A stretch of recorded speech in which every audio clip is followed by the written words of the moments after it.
TP-Link Archer C6 একটা জাতীয় router. এই রাউটারটির রেঞ্জ কত, দাম কত এবং এর বিস্তারিত আজকের এই ভিডিওতে আলোচনা করব।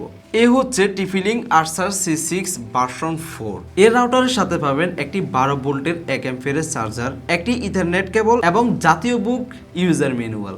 প্রথমে দেখে নিন এই রাউটারটি দেখতে কেমন।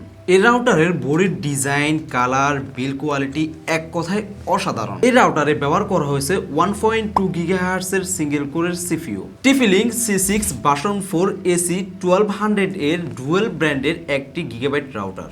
এই রাউটারের পিছনে আসলে দেখবেন একটি 1 পোর্ট এবং কি 4টি ল্যান্ড পোর্ট আছে। সবগুলো ল্যান্ড পোর্টের ম্যাক্সিমাম ক্যাপাসিটি পাবেন 1000 MBPS। সাথে পাবেন একটি পাওয়ার অফ অন বাটন, তারপর পাবেন একটি ওয়াইফাই রিসেট বাটন। এখন আসি এই রাউটারের রেঞ্জ নিয়ে। এই রাউটারটি আমি 2 মাস ব্যবহার করছি, আমার 2 মাসের এক্সপিরিয়েন্স আপনাদের সাথে শেয়ার করব। প্রথমে রাউটারটির খারাপ দিক থেকে শুরু করতেছি। এই রাউটারটি যদি আপনি কোনো বিল্ডিং করে রাখেন এবং দরজা জানালা সবকিছু যদি বন্ধ থাকে, তাহলে আপনি 2000 স্কোয়ার ফিট কিন্তু আপনি এই রাউটারটির রেঞ্জ ভালো পাবেন না।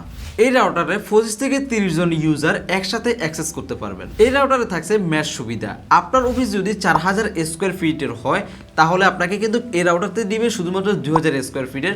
বাকি 2000 স্কোয়ার ফিটের জন্য আপনি যদি সেম আরেকটি রাউটার নেন, তাহলে কোনো প্রকার ডাটা লস ছাড়া আপনি ওই রাউটার দিয়ে পুরোপুরি 4000 স্কোয়ার ফিট আপনি ইন্টারনেট ব্যবহার করতে পারবেন।